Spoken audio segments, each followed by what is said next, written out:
We're finally out in the open, out on the trail where a trail building series really should be.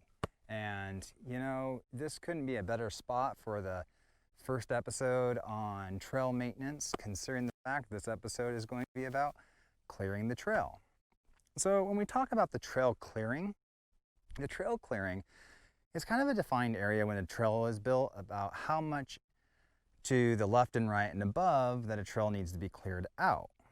Now, when we talk about clearing the trailway, that's a different term altogether. So the trailway really is the distance between where you start working on a trail and where you stop ending on the trail.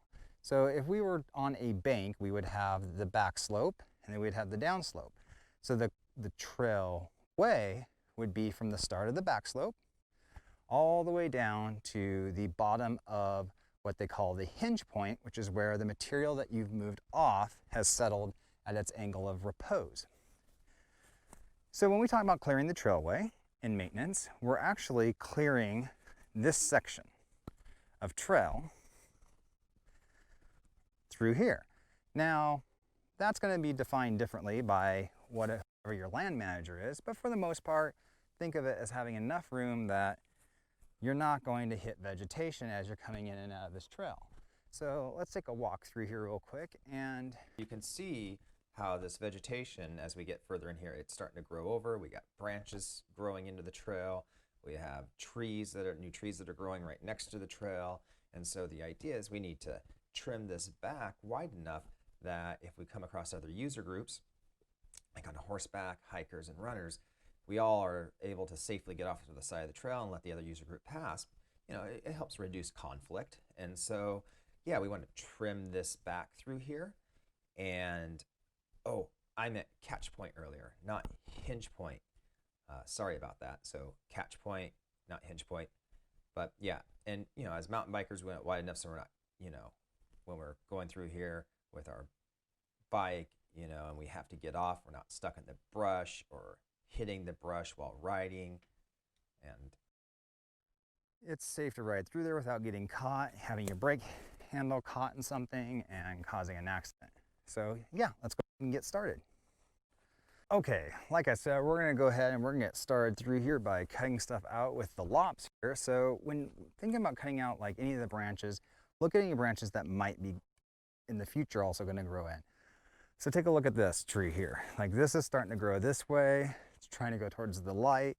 It's eventually going to grow in here. So, you know, we're going to go ahead and we're going to come down here towards its base since we don't want to have it grow out.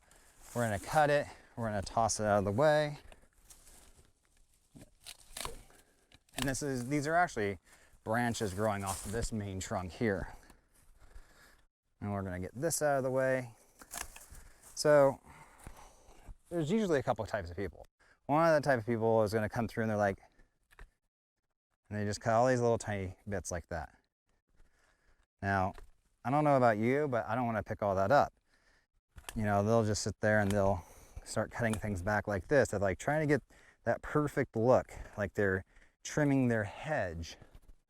And you're left with all these little snags, these little bits that they have to get off the trail, because if they're not off the trail, then they cause snagging. So make sure when you're working on things, when you're cutting stuff back, get it as low or far back as you can. So, you know, we're gonna come back and we're gonna cut a branch out of something. We want a branch of it. So here's this piece here. We're gonna come down here and we're gonna cut it low and we're gonna cut it out. You know, and that way you're not stuck with all these little bits. Now, when we use a machete, yeah, we're gonna be coming through here and we're gonna end up with a lot of bits. This is kind of an area where we're just gonna have to do that.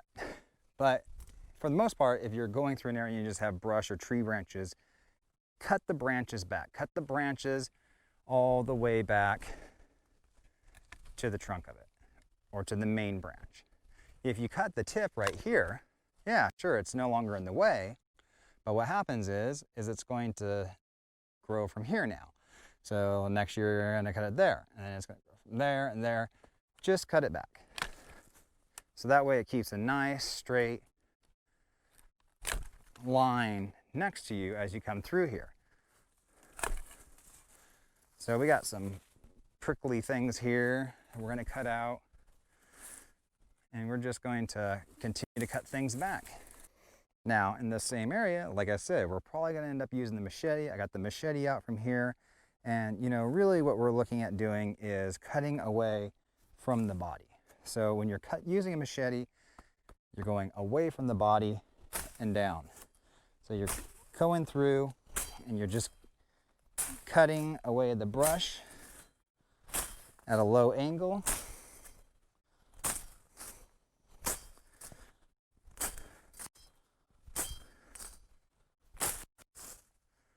And then if you have to come up at a high angle, again, away from the body, out and around, out and about.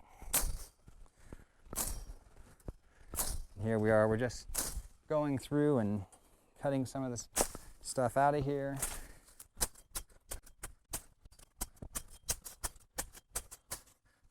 Sometimes you gotta pull on something tight, hit it, pull it down, hit it down, cuts it off on an angle. Sometimes some of this stuff is super fine and you have to do that. Another thing you need to know about machetes is you're cutting with the top quarter of it. So here I am trying to get underneath the canopy. All this stuff is growing back. I'm just trying to get what's directly along the side. Some of this stuff is just tough to get through. It's very ropey.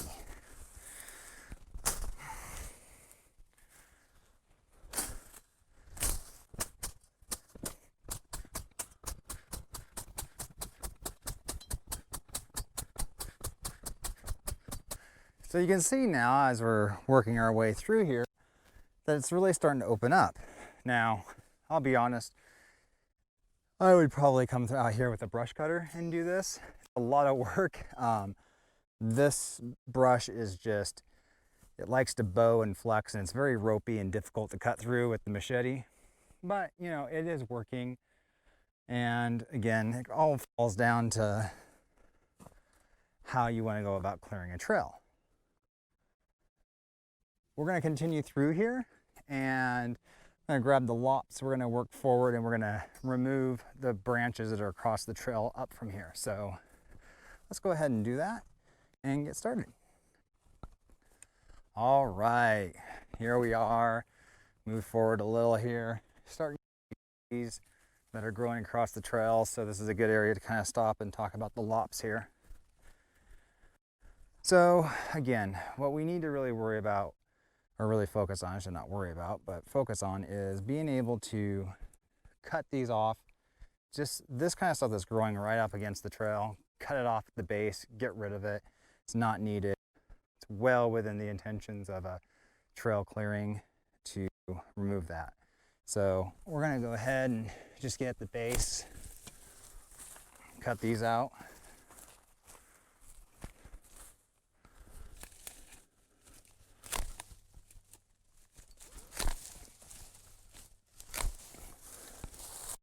We're gonna take these, we're just gonna discard them off the trail.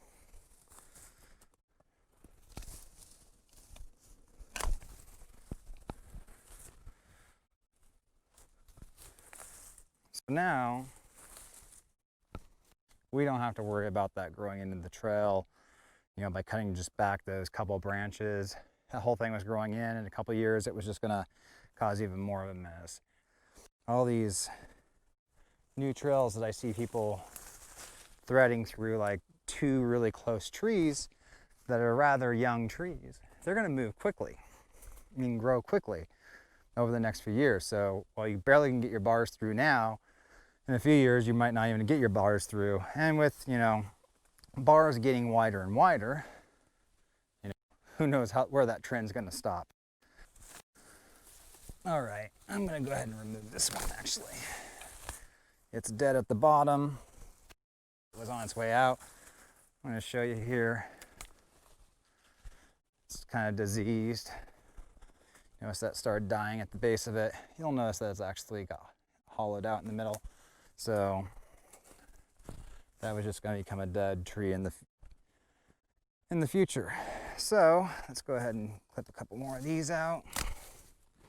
So again, clip everything back as far as you can against the trees. If you have branches coming out, if you have new saplings growing up along the edge of the trail, just cut them off at the base, or anything that's growing up and kind of leaning itself into, go ahead and cut it off at the base. Like this dead one, we're just going to get rid of because it's eventually just going to rot out and fall into the trail. Put this down, and we're going to grab these. We're just going to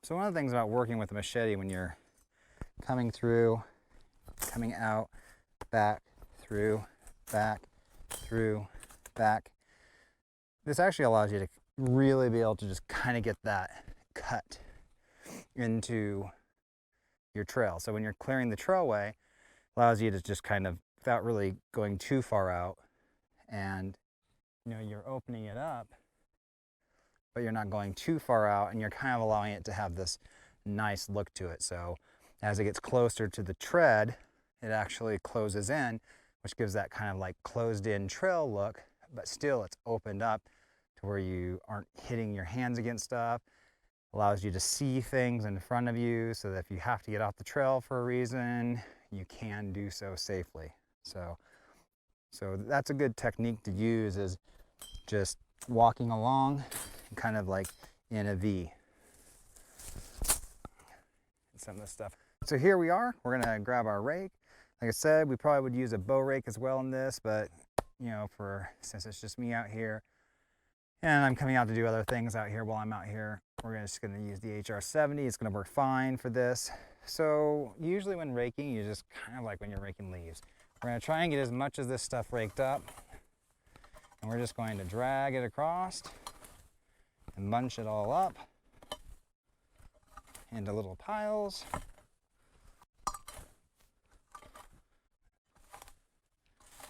And then we're gonna get these little piles, set the tools down, pick it up, and just cast it aside somewhere.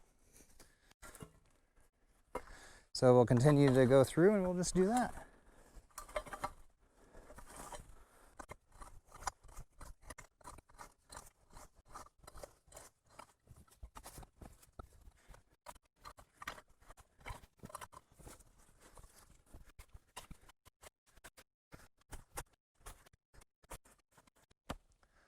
Well, as you can see, we're finished here.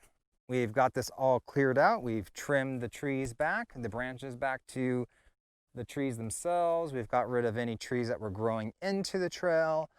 We've also trimmed this brush back, so it allows us to, if we were riding our bikes through here or we were hiking through here and need to step off the trail, we're not going to get tangled up in things. So really good, looking good here. We've raked up all of the snags off the trail.